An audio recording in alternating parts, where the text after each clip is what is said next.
சிறகடிக்க ஆசையில் வந்து கிறிஷோட பாட்டிக்கு அடிபட்டதுனால அவங்கள ஹாஸ்பிட்டலில் அட்மிட் பண்ணியிருக்காங்க.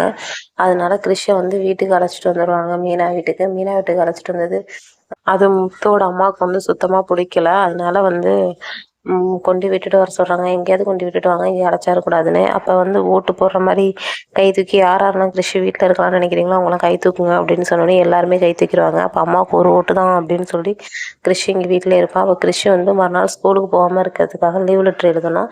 ஏன்னா அவங்க பாட்டியை பார்க்க போகலான்னு சொல்லியிருப்பான் முத்து. லீவ் லெட்டர் எழுதணும், இங்கிலீஷில் தான் எழுதணும், அது அவனுக்கு தெரியாது. அப்போ வந்து ரோஹிணி எழுத சொல்கிறாங்க. உடனே மனோஜ் வந்து என் பொண்டாட்டிக்கு வேலை இல்லையா, இதெல்லாம் ஒரு வேலையா அப்படின்னு கேட்பான். உடனே ரோஹிணி எழுதி தரேன்னு சொல்லிட்டு அவங்க அம்மா பேர் என்னன்னு கேட்காம ரோஹிணி அப்படின்னு போட்டு எழுதிடுவாங்க. உடனே அதை வாங்கி மனோஜ் பார்த்துட்டு என்ன ரோஹிணி உன் பேரை போட்டிருக்க அப்படின்னு. இல்லை அது அவங்க அம்மா பேரில் எழுதணும்ல, மறந்துட்டு நான் போட்டுட்டேன் அப்படின்னு சொல்லிடுவாங்க. உடனே ஷாக் ஆயிடுவாங்க. அதே மாதிரி கிறிஷ் வந்து நைட்டு ரோஹிணியோட தூங்கலான்னு போகையில் ரோஹிணி வந்து அவனை அடித்து விரட்டிடுவாங்க. இது மாதிரிலாம் இங்கே வந்து தூங்கக்கூடாது அப்படின்னு. உடனே மீனா வந்துடுவாங்க. மீனா வந்து முத்துக்கிட்ட சொல்லுவாங்க, அது மாதிரி கிறிஷை ரோஹிணி அடிக்கிறாங்க அப்படின்னு. உடனே ரோஹிணி நான் அப்படிலாம் பண்ணலை அப்படின்னு சொன்னோடனே திரும்ப கிறிஷ்கிட்டே கேட்டோடனே கிறிஷ் அப்படியெல்லாம் யாரும் அடிக்கலைன்னு யாரெல்லாம் ரோஹிணி மாட்டணும்னு நினைக்கிறீங்களோ அவங்களாம் லைக் பண்ணுங்க.